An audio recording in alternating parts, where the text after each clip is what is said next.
Hey my champions. कैसे हो आप सभी लोग। Welcome back to another video of जो हमने सीरीज स्टार्ट करी थी कंपनीज एक्ट की, जो कि एक बिज़नेस लॉ का बहुत ही इंपॉर्टेंट टॉपिक है।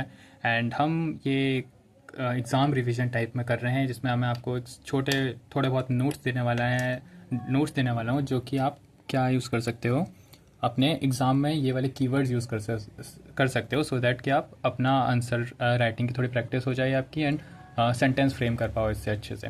तो let's start with the topic guys. So guys, अभी तक मैं आपको एक थोड़ा सा ब्रीफ इंट्रोडक्शन दे देता हूँ, लाइक रिकैप दे देता हूँ। आई होप आपने वो लास्ट की 3 लेक्चर्स देख चुके होंगे, सो दैट तभी आप आगे मूव कर रहे हो। बट एक आपको क्विक रिवीजन दे देता हूँ। सबसे पहले हमने पढ़ लिया था, क्या पढ़ लिया था हमने पढ़ लिया था कॉरपोरेट व्हील क्या होता है। Basically corporate wheel is nothing, it's an separate legal entity concept. एक कंपनी और उसके ओनर्स अलग अलग होते हैं, वही कॉर्पोरेट व्हील होता है। अभी कॉर्पोरेट व्हील क्या हो जाता है, लिफ्टिंग ऑफ कॉर्पोरेट व्हील का केस आ जाता है। मैंने आपको बताया था salmon versus salmon company limited का केस जो था, उस केस में क्या आया था, लिफ्टिंग ऑफ कॉर्पोरेट व्हील वाला केस आया था। उसमें हमें रिक्वायरमेंट पता चली थी लिफ्टिंग ऑफ कॉर्पोरेट व्हील के कॉन्सेप्ट की। अब लिफ्टिंग ऑफ कॉर्पोरेट व्हील दो कैटेगरी में होता है, यानी कि लिफ्टिंग ऑफ कॉर्पोरेट व्हील सबसे पहले क्या होता है, इसमें ये होता है कि इस केस में क्या हो जाता है कि हम जो ओनर्स हैं और कंपनी है, उन दोनों को एक ही एज्यूम कर लेते हैं। उनके बीच में जो सेपरेट लीगल एंटिटी वाला कॉन्सेप्ट होता है, वो कॉन्सेप्ट क्या हो जाता है, खत्म हो जाता है। तो ऐसे कुछ कुछ केसेस होते हैं जिसमें क्या होता है, लिफ्टिंग ऑफ कॉर्पोरेट व्हील हो जाता है। तो मैंने आपको सबसे पहले बताया था, इसमें कैटेगरी ए है और एक है कैटेगरी बी। ठीक है, अब कैटेगरी ए में मैंने आपको बताया था, कैटेगरी ए में क्या है, शर्म वाले कॉन्सेप्ट है। बेसिकली कैटेगरी ए क्या बात करता था, प्रोविजंस की बात करता था, कि अगर ये वाले प्रोविजंस की बात करता था, अगर प्रोविजंस ये वाले प्रोविजंस फॉलो नहीं करे हैं तो हम क्या करेंगे, लिफ्टिंग ऑफ कॉर्पोरेट व्हील कर देंगे। अब वो कौन कौन से प्रोविजंस थे जो फॉलो नहीं करने पे लिफ्टिंग ऑफ कॉर्पोरेट व्हील हो जाता है। उसमें था सबसे पहला एस वाला क्या था, शर्म वाले प्रोविजंस थे वो। और एस में क्या था, शेयर सर्टिफिकेट वाला था, शेयर सर्टिफिकेट। एच से था होल्डिंग कंपनी वाला केस, जिसमें क्या होता है कि होल्डिंग कंपनी को सब्सिडरी कंपनी के क्या अपने अकाउंट्स सबमिट करने पड़ते थे। ए वाला केस क्या था, एप्लीकेशन बनी रिटर्न करना पड़ता है कंपनी को एक स्टिपुलेटेड टाइम के अंदर, अगर नहीं किया तो लिफ्टिंग ऑफ कॉर्पोरेट विल हो जाता है।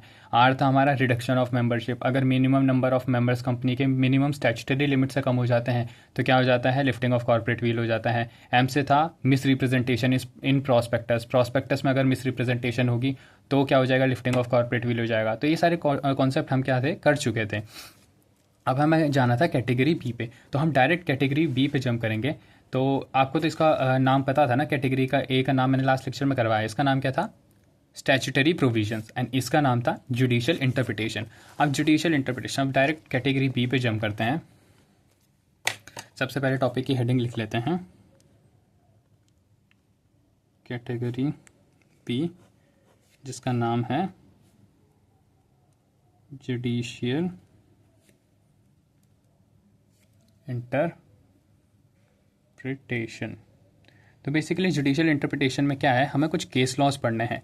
बेसिकली अगर जुडिशियल इंटरप्रिटेशन ऐसे केसेस हैं जिसमें क्या है, कंपनी फॉर्म की गई है कुछ ऐसे कामों के लिए जो कि काम क्या है, इलीगल है या कोर्ट को पसंद नहीं आया है। तो इस जुडिशियल इंटरप्रिटेशन में क्या हुआ है कि कंपनी कोर्ट के सामने कुछ ऐसे केसेस आए हैं जिसमें कोर्ट ने इंटरप्रिटेशन निकाला है, यानी कि कंक्लूजन दिया है कि ये इस केस में क्या हो जाना चाहिए, लिफ्टिंग ऑफ कॉर्पोरेट व्हील हो जाना चाहिए। अब वो केसेस कौन से हैं, उसके लिए भी मैंने आपके लिए एक एक्रोनिम निकाला है, अगर आपको याद रहे तो। It's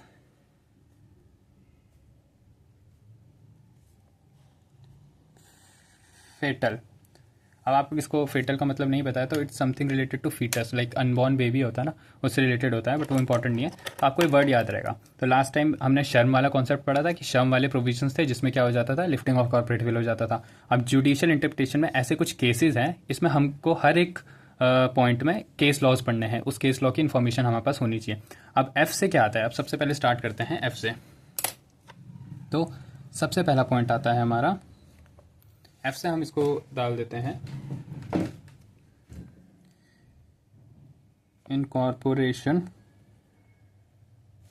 of company for fraudulent purpose. अब क्या होता है कि अगर कंपनी का इनकॉर्पोरेशन होता है किसी फ्रॉडुलेंट पर्पस के लिए, तो क्या हो जाता है, लिफ्टिंग ऑफ कॉर्पोरेट विल हो जाता है। अब ये फ्रॉडुलेंट पर्पस के लिए कब हुआ था और कब ये कंपनी ने, मतलब कोर्ट ने ये डिसीजन दिया था कि इसमें लिफ्टिंग ऑफ कॉर्पोरेट विल हो जाएगा, तो इसके लिए दो केस लॉज थे। दो केसेस में ऐसा कुछ हुआ था कि कंपनी फ्रॉडुलेंट पर्पस के लिए बनी थी और उसमें क्या होता है, मिसयूज हो रहा था किस चीज़ का, सेपरेट लीगल एंटिटी वाला कॉन्सेप्ट का। मतलब कंपनी ओनर्स ने बनाई इसलिए थी कि हम फ्रॉड कर पाए, है ना। और फिर जब कोर्ट ने इसमें इन्वेस्टिगेशन करी तो तब पता चला कि इस कंपनी का प्योर पर्पस ही फ्रॉड करना है, इसलिए हम इसमें कंपनी को तो जेल में डाल नहीं सकते हैं, तो कंपनी के ओनर्स को जेल में डालेंगे। दैट इज़ वाई क्या किया था, लिफ्टिंग ऑफ कॉर्पोरेट व्हील किया था। अब इसका केस लॉ मैं आपको कराता हूँ। इसके केस लॉ का नाम है Gilford motor company limited versus Horne. तो ये केस लॉ था इसका, ठीक है। अब इस केस लॉ में हुआ क्या था बेसिकली, मैं आपको एक फटाफट आपको वो देता हूँ। इस केस लॉ में हुआ क्या था, तो बेसिकली एक कंपनी थी, ये है गिलफोर्ड मोटर कंपनी, ठीक है, मैं शॉर्ट में लिख रहा हूँ। ये कंपनी थी गिलफोर्ड मोटर कंपनी, और इसका ये क्या था, एक एम्प्लॉय था जिसका नाम था हॉर्न ने। तो इस केस में क्या हुआ था, बेसिकली इस कंपनी का एक रूल था कि कोई भी एम्प्लॉय अगर जाएगा कंपनी से तो वो क्या करेगा, कंपनी के कस्टमर्स को क्या करेगा, सॉलिसिट नहीं करेगा, यानी उसके कस्टमर्स नहीं चुराएगा। तो अब क्या हुआ था, ये हॉर्न ने क्या किया, इस हॉर्न ने क्या किया, ये कंपनी लीव कर दी एंड एक कंपनी फॉर्म करी, इनकॉर्पोरेट करी और उस कंपनी का नाम लिख दिया हॉर्न लिमिटेड, ठीक है। और ये कंपनी जो था, इस कंपनी का काम क्या था, सिमिलर बिजनेस एक्टिविटी। तो ये वाली जो कंपनी काम करती थी और जो गिलफोर्ड मोटर कंपनी काम करती थी, ये दोनों क्या कहते थे, सिमिलर नेचर का बिजनेस करते थे। तो ये हॉर्ने जो था, ये इसका क्या था, एम्प्लॉय था। अब इस एम्प्लॉय ने क्या किया, ये कंपनी लीव कर दी और एक नई कंपनी इनकॉर्पोरेट करी हॉर्ने लिमिटेड के नाम से, और यही कंपनी क्या करती थी, एक सिमिलर नेचर का बिजनेस करती थी। अब ये सिमिलर नेचर का बिजनेस करती थी, तो इस कंपनी के जो ओल्ड कस्टमर्स थे, उन कस्टमर्स को क्या किया, अप्रोच करना स्टार्ट किया, और अपने नाम से नहीं अप्रोच करना स्टार्ट किया, अपनी कंपनी के थ्रू अप्रोच करना स्टार्ट किया। तो उसने कस्टमर्स क्या करे, चुराने का ट्राई किया, कस्टमर्स स्टील करने का ट्राई किया। तो ये गिलफोर्ड मोटर कंपनी गई भागी कोर्ट के पास और कोर्ट को बोला कि ये पर्सन मेरे कस्टमर्स चुरा रहे हैं।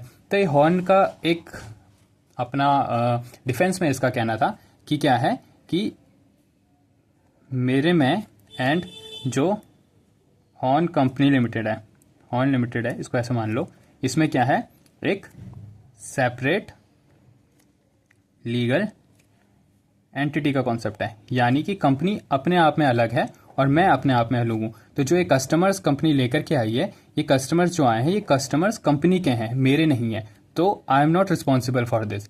तो इस केस में क्या हुआ कि कोर्ट ने डिसाइड किया, क्या डिसाइड किया कोर्ट ने, कि जो ये कंपनी का इनकॉर्पोरेशन हुआ है यहाँ पे, ये इनकॉर्पोरेशन क्या हुआ है, स्पेसिफिकली ये कस्टमर स्टील करने के लिए हुआ है। क्या किया है, ब्रीच ऑफ ये रूल के लिए हुआ है कि इस रूल को तोड़ सके। तो ये क्या हुआ, एक फ्रॉडुलेंट पर्पस हो गया कि ये कंपनी बनाई तो सही, लेकिन इसका पर्पस क्या था कि फ्रॉड कर सके, ये वाला फ्रॉड कर सके, कि ये वाला रूल तोड़ने के लिए इसने क्या किया, कंपनी को इनकॉर्पोरेट किया एंड कस्टमर्स चुराए। इसका कंपीटिंग नेचर का ही बिजनेस था। तो इस केस में कोर्ट ने क्या डिसाइड किया कि हम क्या कर देंगे, लिफ्टिंग ऑफ कॉर्पोरेट व्हील कर देंगे। इस केस में हम क्या कर देंगे, लिफ्टिंग ऑफ कॉर्पोरेट व्हील कर देंगे। तो इस तरीके से क्या हुआ था, जजमेंट पास हुई थी। अब इसी का फ्रॉडुलेंट पर्पस के लिए एक और केस लॉ आता है, उसका नाम है जॉन्स वर्सेस लिपमैन का केस। मैं आपको एक रुको, मैं उसको भी आपको एक्सप्लेन कर देता हूँ, इसी पेज पे एक्सप्लेन कर देता हूँ। सो उस केस लॉ में क्या हुआ था, आपको छोटा सा ही एग्जाम्पल दे करके वो सॉर्ट कर देता हूँ। केस लॉ, सबसे पहले हम केस लॉ लिख लेते हैं।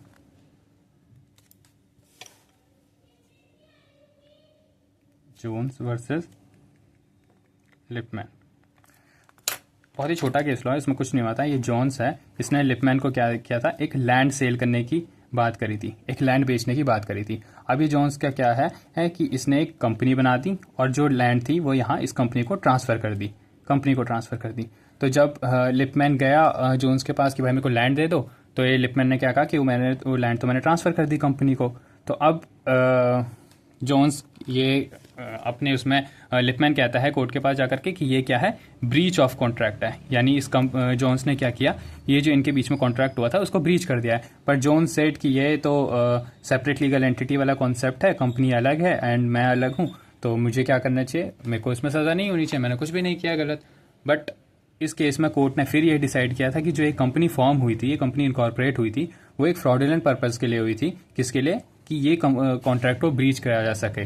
दैट्स वाई इसमें भी क्या कर दिया था, इस केस में भी क्या कर दिया था, लिफ्टिंग ऑफ कॉर्पोरेट व्हील कर दिया था। यानी इस केस में जो कंपनी और जोन्स है इनको अलग नहीं माना था, एक ही पर्सन माना था, और इसके लिए जोन्स को क्या हो गई थी, पनिशमेंट हो गई थी।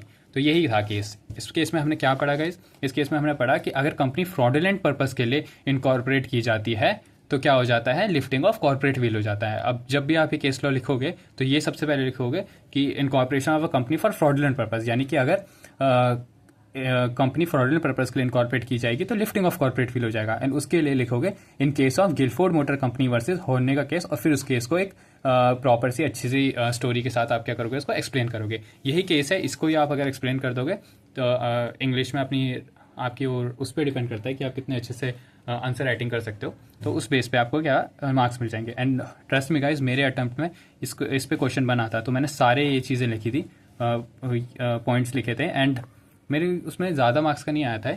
और मैंने ये केस लॉज भी लिख दिए थे, एंड केस लॉ को मैंने 3 से 4 लाइन में एक्सप्लेन किया था, बहुत बहुत शॉर्ट करके लिखा था, तो फिर भी मुझे उसमें अच्छे खासे नंबर मिल गए थे गाइस।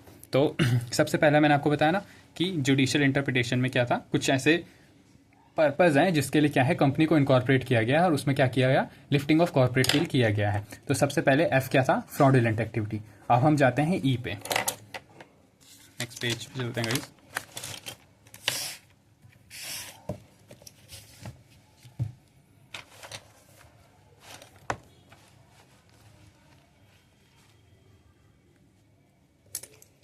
अब आ जाता है हमारा नेक्स्ट केस। नेक्स्ट केस जो आता है हमारा, वो आता है ट्रेडिंग विद एनिमी। ई मतलब क्या आ जाता है इसमें, ट्रेडिंग विद एनिमी। तो इसमें आप इस ई को होल्ड करके चलना। दिस ई इज द, मैंने आपको बताया ना हमारा इसमें एक्रोनिम क्या है, हम जो यूज़ कर रहे हैं पेटल यूज़ कर रहे हैं। तो एफ से फ्रॉडुलेंट एक्टिविटी हो गया, फ्रॉडुलेंट पर्पस, और ई से है हमारा एनिमी। तो trading with enemy, trading with enemy की बात क्या कह रहा है कि अगर कोई कंपनी अपने एनिमी के साथ ट्रेड करती है तो उसमें क्या हो जाएगा, लिफ्टिंग ऑफ कॉर्पोरेट व्हील हो जाएगा। अब इसमें एनिमी का मतलब ये नहीं है कि कॉम्पिटिटर, एनिमी का मतलब क्या है, उसके लिए मैं आपको एक केस लॉ समझाना पड़ेगा, एंड वो केस लॉ का नाम है Daimler company limited versus Continental tyre and rubber company. तो मैं पूरा केस लिख देता हूँ, Daimler company limited versus Continental tyre and rubber company. तो बेसिकली इस केस लॉ में हुआ क्या था, तो इस केस लॉ में क्या हुआ था गाइज, सबसे पहले ये कंपनी है, इसका नाम है continental tyre and rubber company. तो इस कंपनी का क्या था, ये इनकॉर्पोरेट कहाँ हुई थी, इनकॉर्पोरेट हुई थी इंग्लैंड में, बट इसके जो शेयर होल्डर्स थे, मेजॉरिटी शेयर होल्डर्स, वो कहाँ थे, जर्मनी में थे। बेसिकली क्या था, अगर मैं आपको डिटेल दूं तो जर्मनी में एक कंपनी थी, उस कंपनी ने सोचा कि मेरे को इंग्लैंड में भी अपना बिजनेस करना है, तो उसने क्या किया, इंग्लैंड में क्या करा, अपनी एक कंपनी खोल दी जिसका नाम था continental rubber and tyre company. तो अब इस कंपनी के मेजॉरिटी शेयर होल्डर्स कहाँ के थे, जर्मनी के थे। तो अब ये जो इनकॉर्पोरेट इंग्लैंड में हुई थी continental rubber and tyre company, ये क्या करती है, कॉन्ट्रैक्ट करती है दूसरी कंपनी से, सप्लाई करती है, जिसका नाम था डेमलर कंपनी लिमिटेड। तो इस डेमलर कंपनी लिमिटेड से क्या करती है, ये continental rubber and tyre company क्या करती है, कॉन्ट्रैक्ट करती है, सप्लाई करती है क्या, टायर एंड रबर, ये सप्लाई करने का कॉन्ट्रैक्ट करती है। तो तो ये कॉन्टिनेंटल टायर कंपनी इसको सप्लाई तो कर देती है, और जब यहाँ पे पेमेंट की बात आती है तो तब क्या हो जाता है, वर्ल्ड वॉर फर्स्ट हो जाती है। तो आपको पता है वर्ल्ड वॉर फर्स्ट के टाइम पे क्या हुआ था, जर्मनी वर्सेस इंग्लैंड हो गया था, मतलब ये एनिमी बन गए थे, एनिमी कंट्रीज। तो वही इस केस में क्या हुआ था, आपके लिए प्रॉपर लिख देता हूँ, इंग्लैंड, जर्मनी वर्सेस इंग्लैंड हो गया था। तो इस केस में क्या हुआ था कि जर्मन्स एंड इंग्लैंड जो था कंट्रीज आपस में क्या गए थे, एनिमीज बन गए थे। तो जब ये केस कोर्ट के पास गया एंड इसने डेमलर कंपनी लिमिटेड ने क्या कर दिया, पेमेंट देने से मना कर दिया। तो जब ये कोर्ट के पास गया तो तब कोर्ट ने हेल्ड किया, कोर्ट ने क्या बोला, हेल्ड दैट अभी इस टाइम पे क्या है, ये दोनों वर्ल्ड वॉर चल रहा है तो एनिमी है। तो and this continental rubber and tyre company जो है ये क्या है, जर्मनी ओन्ड वो है, क्योंकि इसके क्या है मेजॉरिटी शेयर होल्डर कहाँ है, जर्मनी में है, और ये इंग्लैंड में इनकॉर्पोरेट हुई तो क्या फ़र्क पड़ता है। और वेर एज जो ये डेमलर कंपनी थी ये इंग्लैंड की कंपनी थी, इसमें मेजॉरिटी शेयर होल्डर भी वहीं के थे और इनकॉर्पोरेट भी वहीं थी। तो इस वजह से इसने मना कर दिया, कॉज ये दोनों क्या हो गए थे, वर्ल्ड वॉर 1 की वजह से एनिमी बन गए थे। तो इस एनिमी बनने की वजह से क्या हुआ था, इनके बीच में जो ये पेमेंट वाला ये था इसको क्या कर दिया था, कैंसिल कर दिया था। अब इसको आइडेंटिफाई करने के लिए कि लाइक ये कंपनी क्या है, देखा जाए तो इनकॉर्पोरेट इंग्लैंड में हुई है, लेकिन इस कंपनी को आइडेंटिफाई करने के लिए ये कंपनी क्या एनिमी कंपनी है, उसके लिए क्या कर दिया था हमने, लिफ्टिंग ऑफ कॉर्पोरेट व्हील कर दिया था, कॉर्पोरेट व्हील को लिफ्ट कर दिया था। अब जब कॉर्पोरेट व्हील को लिफ्ट किया तो तब देखा कि इसके जो मेजॉरिटी ओनर्स हैं वो कहाँ के हैं, जर्मनी के हैं, एंड जर्मनी क्या है हमारा इस टाइम पे वर्ल्ड वॉर चल रही है, इसलिए क्या है, दुश्मन है। तो दैट्स वाई क्या कर दिया था, इस केस में डिसाइड कर दिया था कि ये ट्रेडिंग विद एनिमी वाला केस है, तो इस वजह से क्या हुआ था, लिफ्टिंग ऑफ कॉर्पोरेट व्हील हो गया था। लाइक इस कंपनी के ओनर्स को आइडेंटिफाई करने के लिए हमने क्या करता है, लिफ्टिंग ऑफ कॉर्पोरेट व्हील कर दिया था। तो यही केस था गाइज। अब इसके बाद आता है हमारा फेटल वाले कॉन्सेप्ट में नेक्स्ट पॉइंट आ जाता है हमारा टी। तो टी बेसिकली क्या डिनोट करता है, इसमें टी बात करता है हमारा टैक्स से रिलेटेड। इसको आप लिख सकते हो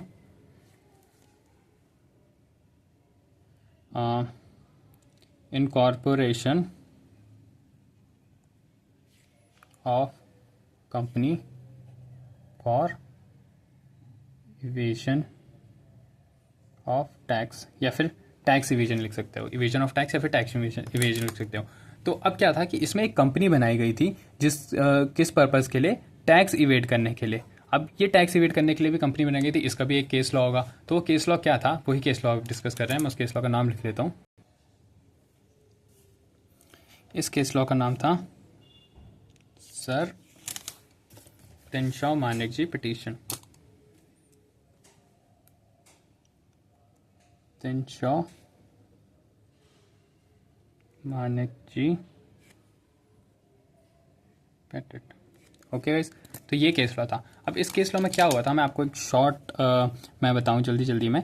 तो इसमें क्या था, एक ये बंदा था, इसका नाम था टेंशॉ। तो इस बंदे की क्या थी, इनकम थी dividend income and interest income.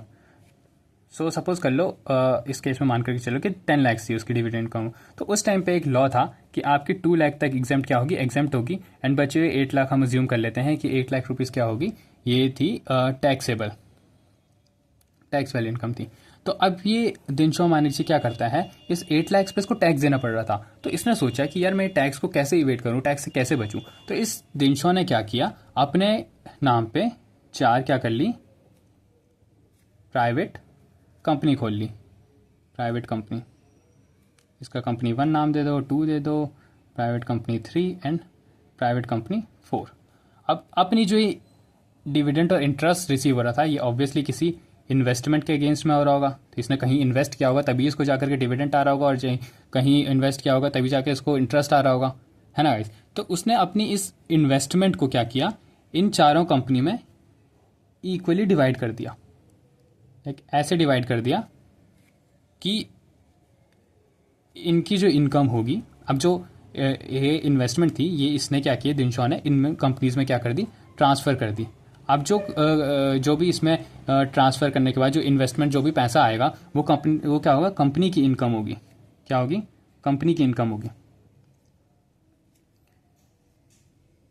अभी क्या होगा, कंपनी की इनकम होगी। अब ये कंपनी से क्या करता था, जो ये कंपनी की इनकम होती थी इसी इनकम को क्या करता था, एज अ लोन की फॉर्म में क्या कर लेता था, वापस अपने पास ले लेता था। अब आपको पता है लोन इज़ अ डेट, तो डेट पे क्या है, टैक्स नहीं लगता है। तो इस बंदे ने क्या किया, इसके पास डायरेक्ट कहीं से डिविडेंड और इंटरेस्ट आ रहा था, तो उसने सोचा कि यार मैं डिविडेंड और इंटरेस्ट डायरेक्ट ले रहा हूँ, मेरे अकाउंट में आ रहा है, तो क्या हो जा रहा है, मुझे टैक्स देना पड़ जा रहा है। तो उस बंदे ने क्या किया, उसने सोचा कि मैं अपनी इन्वेस्टमेंट को, क्योंकि ये डिविडेंड इंटरेस्ट किसी इन्वेस्टमेंट के अगेंस्ट आ रहा होगा ना, तो उसने अपनी इन्वेस्टमेंट को ही इन कंपनीज में ट्रांसफर कर दिया।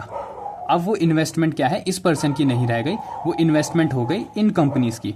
अब जब इन्वेस्टमेंट कंपनी की हो गई, तो जो इन्वेस्टमेंट में इन डिविडेंड और इंटरेस्ट रिसीव होगा, वो भी किसकी होगी, कंपनी की इनकम होगी। अब जो कंपनी की इनकम थी, उसको एज अ लोन की फॉर्म में क्या किया, उसने अपने पास रिसीव करना स्टार्ट कर दिया। और जो ये लोन था, इस पे टैक्स लगता नहीं है, तो उसने क्या किया, री रूटिंग ऑफ क्या कर दिया, फंड्स कर लिया।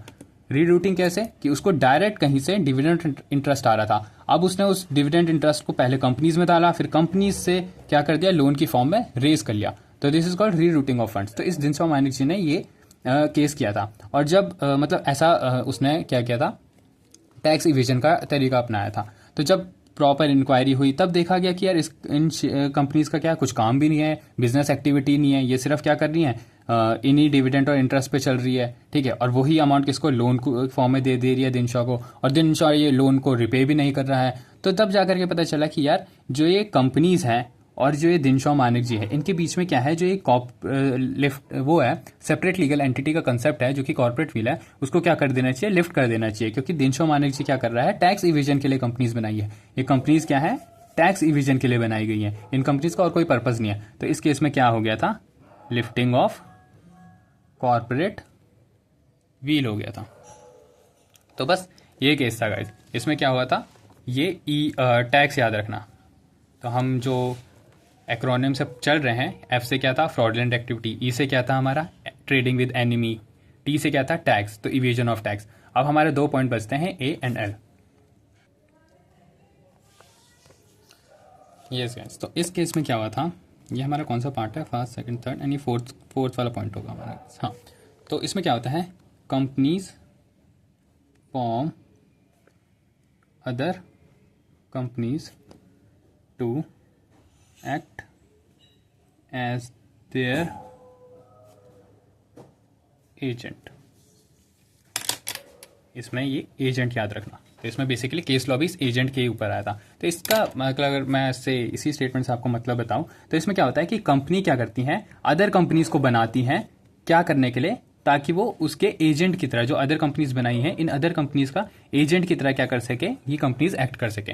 तो इसका भी एक केस लॉ हुआ था। उस केस लॉ का नाम क्या था गाइस, उसका नाम था merchandise transport limited versus British transport commission. So इसको ऐसे लेते हैं, merchandise transport limited versus British transport commission. तो इस केस लॉ में क्या हुआ था गाइस, अगर मैं आपको थोड़ा सा, आई एम सॉरी मैंने इसको रेड पेन से नहीं लिखा केस लॉ को, बट मैं इसके लिए हाईलाइट कर देता हूँ आपको। इस केस लॉ में क्या हुआ था गाइस, हाँ, तो इसमें क्या था, एक ये मर्चेंडाइज ट्रांसपोर्ट लिमिटेड करके क्या थी, एक कंपनी थी। तो इस कंपनी को क्या था, ये ट्रांसपोर्ट की कंपनी थी, ट्रांसपोर्ट कंपनी थी। तो इस ट्रांसपोर्ट कंपनी को क्या था, अपने व्हीकल्स के लिए लाइसेंस चाहिए था, और जो कि ब्रिटिश ट्रांसपोर्ट कमीशन था, वो ये लाइसेंस नहीं दे रहा था। बार बार अप्लाई करने पे वो लाइसेंस नहीं दे रहा था, whatever the reason is, वो नहीं दे रहा था। तो इस कंपनी ने क्या सोचा, इस कंपनी ने बनाई अपनी एक सब्सिडरी कंपनी। अब आपको पता होगा सब्सिडरी कंपनी क्या, इस कंपनी ने एक दूसरी कंपनी फॉर्म करी, उसमें क्या है कि मेजॉरिटी शेयर्स क्या थे, अपने नाम पे रख लिए, समझ रहे हो ना गाइस। तो वो ये कंपनी क्या बन गई, होल्डिंग कंपनी बनी। उसने कंपनी ने क्या किया, एक सब्सिडरी कंपनी बनाई, और अपने जो भी ट्रांसपोर्ट और जितने भी व्हीकल्स थे, वो व्हीकल्स क्या कर दिए, ट्रांसफर कर दिए, ओके। और इस सब्सिडरी कंपनी के थ्रू क्या किया, लाइसेंस के लिए अप्लाई किया। तो अब लाइसेंस के लिए अप्लाई किया, तो अब इस केस में क्या हुआ, अगर आप इस केस को थोड़ा सा अगर आइडेंटिफाई कर पा रहे हो, तो इस केस में जो ये कंपनी थी मर्चेंडाइज ट्रांसपोर्ट लिमिटेड, ये कंपनी ने सब्सिडरी कंपनी बनाई टू एक्ट एज एजेंट, समझ रहे हो, ये एजेंट की तरह एक्ट कर रहा है, ताकि लाइसेंस क्या हो जाए, लाइसेंस मिल जाए। इसने व्हीकल्स यहाँ ट्रांसफर कर दिए। अब ये क्या है कि यही कंपनी क्या है, सब्सिडरी कंपनी बिजनेस करेगी, यही वाला बिजनेस, बस ये कंपनी क्या है, होल्डिंग कंपनी है, नाम की कंपनी है। अब ये लाइसेंस इस कंपनी को इन व्हीकल्स के लिए मिल जाएगा। तो इसमें क्या होता है, ये एजेंट की तरह ऐसे एक्ट कर रहा था। तो तब जा करके ये पता चला कि ये एजेंट की तरह एक्ट कर रहा है। तो इस केस में हमने फिर क्या कर दिया, इस केस में फिर यहाँ पे जो इनके बीच में क्या था, सेपरेट लीगल एंटिटी थी, मतलब ये कंपनी अलग है और सब्सिडरी कंपनी अलग है, ये कॉन्सेप्ट को हटा करके यहाँ पे क्या कर दिया था, लिफ्टिंग ऑफ कॉरपोरेट व्हील हो गया था यहाँ पे, कि ये कंपनी और ये सब्सिडरी कंपनी एक ही कंपनी है, ये अलग अलग कंपनी नहीं है। क्यों? क्योंकि इनका बिजनेस एक ही है, ये बस पर्दा, मतलब ये दूसरी कंपनी जस्ट बनाई गई है एजेंट की तरह एक्ट करने के लिए। तो उस केस में क्या हो गया था, यहाँ पे भी लिफ्टिंग ऑफ कॉर्पोरेट व्हील हो गया था। सो अभी तक जो हमारा फेटर वाला कॉन्सेप्ट था उसमें एफ से था फ्रॉडलेंट एक्टिविटी के लिए क्या गए थे, कंपनी बनाई गई थी। ई से क्या था हमारा, अगर आप सबको याद हो तो ई से था हमारा ट्रेडिंग विद एनिमी। टी से हमारा क्या था, टैक्स। टी से था टैक्स इविजन के लिए हमने कंपनी बनाई थी। ए से क्या था हमारा गाइस, ए से हो गया अब हमारा एजेंट वाला कॉन्सेप्ट, कि एजेंट की तरह एक्ट करने के लिए हमने क्या किया, कंपनी फॉर्म करी है। अब एल आ जाता है हमारा, इसमें आ जाता है हमारा एक लीगल ऑब्लिगेशन की बेसिकली हम बात करते हैं कि लीगल ऑब्लिगेशंस को हम पूरी ना करने के लिए कंपनी बनाते हैं। ये भी एक फ्रॉडलेंट काम ही है। बस बेसिकली क्या है कि सेपरेट लीगल एंटिटी का जो बेनिफिट है कंपनी का, उसको क्या है, मिसयूज किया जा रहा है। तो उस मिसयूज को रोकने के लिए लिफ्टिंग ऑफ कॉर्पोरेट व्हील वाला कॉन्सेप्ट आया था। अब फिफ्थ पॉइंट आ जाता है, इसका भी एक केस लॉ है।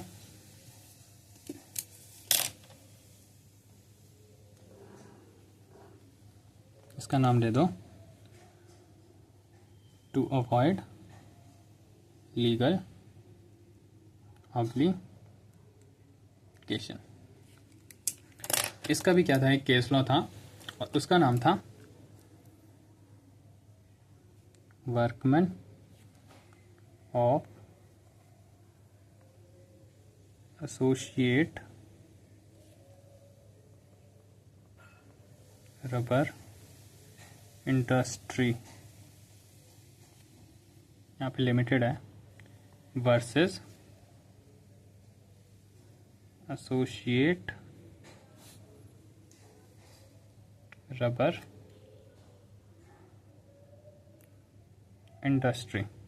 इस केस लॉ को देख करके डरना मत गाइस, क्योंकि इतना बड़ा नाम है। एक्चुअल में देखा जाए तो ये एक ही कंपनी है, इस केस में एक ही कंपनी है। अब वो क्या है, देखो ये एसोसिएट रबर लिमिटेड इंडस्ट्री और ये भी एसोसिएट रबर इंडस्ट्री, यहाँ पे लिमिटेड वर्ड भी डाल दो।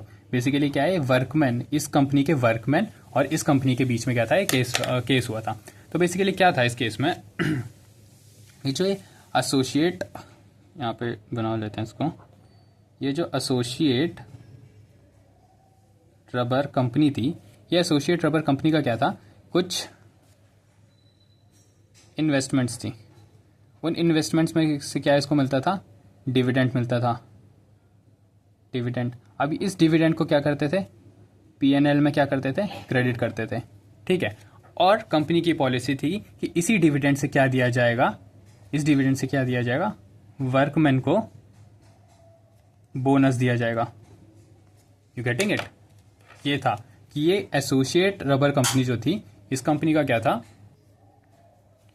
ये जो एसोसिएट रबर कंपनी थी, इस कंपनी की क्या थी, जो इन्वेस्टमेंट थी, इस इन्वेस्टमेंट में जो भी इसका डिविडेंड कमाई होती थी, उसी कमाई को आपको बताया ना, ये जो डिविडेंड अर्न कर रही थी इसको पीएनएल में क्रेडिट करते थे। फिर इसी डिविडेंड से हम क्या करते थे, वर्कमैन को बोनस दिया करते थे। अब कंपनी को लगा कि यार ये तो हमारे लिए घाटे का सौदा है कि हम इन्वेस्टमेंट करके डिविडेंड भी कमा रहे हैं और हमें वर्कमैन को बोनस देना पड़ रहा है इससे। तो इस कंपनी ने क्या सोचा, इस कंपनी ने थोड़ा अपना दिमाग चलाया और एक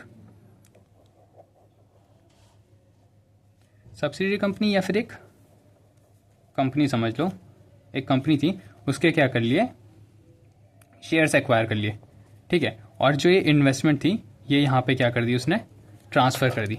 तो ये वाली इन्वेस्टमेंट यहाँ क्या हो गई, ट्रांसफ़र हो गई। तो अब जो ये कंपनी है, जो ये इन्वेस्टमेंट है, इस इन्वेस्टमेंट पे जो भी डिविडेंड आएगा वो डिविडेंड इस कंपनी का नहीं होकर के ये डिविडेंड किस चीज़ का हो गया, क्योंकि इन्वेस्टमेंट ट्रांसफ़र हो गई है तो वो इस कंपनी का डिविडेंड हो गया। तो जो भी डिविडेंड इनकम है वो इस कंपनी की है। और जो वर्कमैन है वो वर्कमैन किसके हैं, एसोसिएट कंपनी के ही है, ये एसोसिएट रबर इंडस्ट्री लिमिटेड की है। तो अब इस कंपनी एक तरीके से ऐसा दिखाने का कोशिश किया कि जो इन्वेस्टमेंट पे डिविडेंड आ रहा है वो डिविडेंड इस कंपनी का ना है, वो डिविडेंड किसका है, इस कंपनी का है। You getting it? तो फिर इस कंपनी का अगर डिविडेंड है तो फिर ऑब्वियस सी बात है, अगर इसके पास अब इन्वेस्टमेंट ही नहीं तो इनको क्या है, बोनस नहीं देना पड़ेगा। तो तब जाकर के ये पता चला था कि यार ये तो क्या था, लाइक एक लीगल ऑब्लिगेशन थी ना कि वर्कमैन को बोनस पे करना है, ये लीगल ऑब्लिगेशन थी। तो इस लीगल ऑब्लिगेशन से बचने के लिए क्या किया था, जो ये एसोसिएट कंपनी ने इस कंपनी को बनाया था या फिर इस कंपनी में एक तरीके से होल्डिंग कर ली थी, शेयर्स एक्वायर कर लिए थे 51% के मान लो, तो शेयर्स एक्वायर कर लिए थे।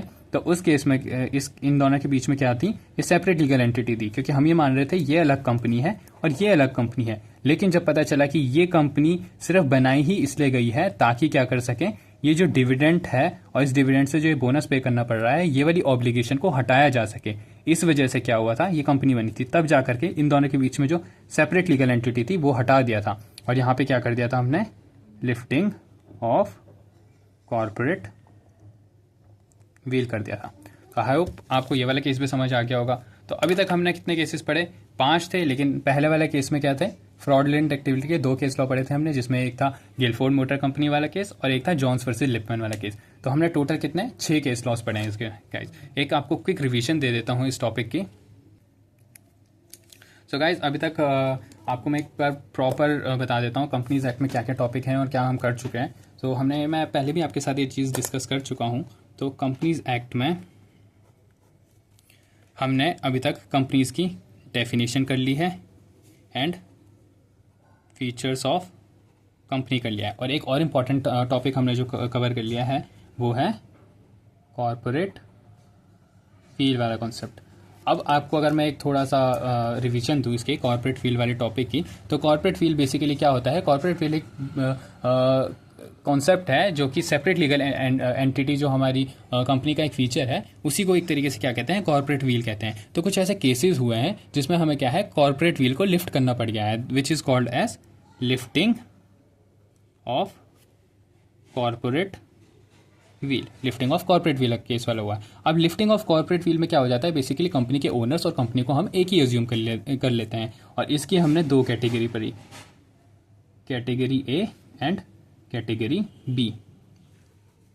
तो कैटेगरी ए में बेसिकली क्या होता है कि कुछ प्रोविजंस होते हैं, कुछ लॉज एंड रेगुलेशंस हैं। अगर लॉज एंड रेगुलेशन को हम फॉलो नहीं करेंगे तो क्या हो जाएगा, लिफ्टिंग ऑफ कॉर्पोरेट व्हील हो जाएगा। कैटेगरी बी में क्या है, कैटेगरी बी में कि कंपनी कुछ ऐसे पर्पजेस के लिए फॉर्म की गई है जो कि क्या है, इलीगल है, जो कि कोर्ट की नज़रों में गलत है। इस वजह से क्या हो जाएगा, तो इस कैटेगरी बी में यही दिया है कि अगर कंपनी इन पर्पस के लिए आपने फॉर्म करी है, इनकॉर्पोरेट करी है, तो आपका क्या हो जाएगा, लिफ्टिंग ऑफ कॉर्पोरेट व्हील हो जाएगा। ठीक है। तो अब मैंने आपके लिए एक्रोनिम बनाया था। कैटेगरी ए में क्या एक्रोनिम था, शर्म वाला केस, यानी ये शर्म वाले काम अगर आप फॉलो नहीं करोगे, ये शर्म वाले जो लॉज हैं वो फॉलो नहीं करोगे, तो लिफ्टिंग ऑफ कॉर्पोरेट व्हील हो जाएगा। एस से था हमारा शेयर सर्टिफिकेट, एच से था हमारा holding and subsidy share certificate अगर डिलीवर नहीं किया तो लिफ्टिंग ऑफ कॉर्पोरेट व्हील हो जाएगा। एच से होल्डिंग कंपनी ने अगर सब्सिडी कंपनी के क्या किए, मतलब profit and loss and accounts को, बैलेंस शीट को सब फाइल नहीं किया अपने अकाउंट्स के साथ आरओसी के पास, तो क्या हो जाएगा, लिफ्टिंग ऑफ कॉर्पोरेट व्हील हो जाएगा। ए से था एप्लीकेशन मनी, अगर एप्लीकेशन मनी क्या है कंपनी ने वापस नहीं करी, मतलब रिफंड नहीं करी एप्लीकेशन मनी, तो क्या हो जाएगा, लिफ्टिंग ऑफ कॉर्पोरेट व्हील हो जाएगा। आर से था रिडक्शन ऑफ मेंबरशिप, यानी एक मिनिमम नंबर ऑफ मेंबर्स जो थे, अगर उससे भी कम मेंबर्स हैं एक कंपनी में, मिनिमम रिक्वायरमेंट है ना कि कम से कम 2 मेंबर या फिर पब्लिक कंपनी में 7 मेंबर होने ही चाहिए, वो अगर लिमिट भी उस लिमिट से अगर कम मेंबर्स हैं कंपनी में, तो उस केस में क्या हो जाएगा, लिफ्टिंग ऑफ कॉर्पोरेट व्हील हो जाएगा। अब इसमें आपको डिटेल में हम कर चुके हैं कि 6 मंथ वाला कॉन्सेप्ट है एंड ऑल, वो सब वो अलग बात है। एम से क्या था, miss representation in the prospectus, यानी प्रोस्पेक्टस में अगर कोई भी मिस रिप्रेजेंटेशन होगी तो भी क्या हो जाएगा, लिफ्टिंग ऑफ कॉर्पोरेट व्हील हो जाएगा। अब कैटेगरी बी में हमने क्या किया, फेटल वाले केस करे। एफ से क्या था, कंपनी अगर फ्रॉडुलेंट पर्पस के लिए बनाई जाती है तो क्या हो जाता है, लिफ्टिंग ऑफ कॉर्पोरेट व्हील हो जाता है। एंड फ्रॉडुलेंट पर्पस के लिए हमने 2 केस लॉ करे थे, एक Gilford motor company versus Horne वाला केस था और एक था जॉन्स वर्सेस लिपमैन वाला केस। ठीक है। ई से था हमारा ट्रेडिंग विद एनिमी, यानी एनिमी के साथ ट्रेड कर रहे हैं, तो एनिमी वाले केस में क्या था, Daimler company limited versus Continental tyre and rubber company वाला केस किया था। टी से था हमारा टैक्स इवेजन, यानी टैक्स को इवेड करने के लिए एक आदमी था दिनशॉ मानिक जी, जो कि बहुत तेज था, तो दिनशॉ मानिक जी ने क्या किया था, 4 कंपनी बनाई थी, वाला केस हम डिस्कस कर चुके हैं। ए से हमारा क्या था, एजेंट, तो क्या कंपनी एजेंट की तरह काम करती है, जिसमें क्या था कि कंपनी को लाइसेंस मिल नहीं रहा था, तो उसने एक सब्सिडरी कंपनी बनाई सो दैट कि वो सब्सिडरी कंपनी के थ्रू क्या कर सके, लाइसेंस ले सके। और इसका केस लॉ क्या था हमारा, मर्चेंडाइज ट्रांसपोर्ट लिमिटेड, मतलब ट्रांसपोर्ट वाली कंपनी थी और व्हीकल्स के लाइसेंस की बात हो रही है, तो merchandise transport limited versus British transport commission, यानी ब्रिटिश ट्रांसपोर्ट कमीशन एक ट्रांसपोर्ट कमीशन था जो लाइसेंस देता था। ठीक है।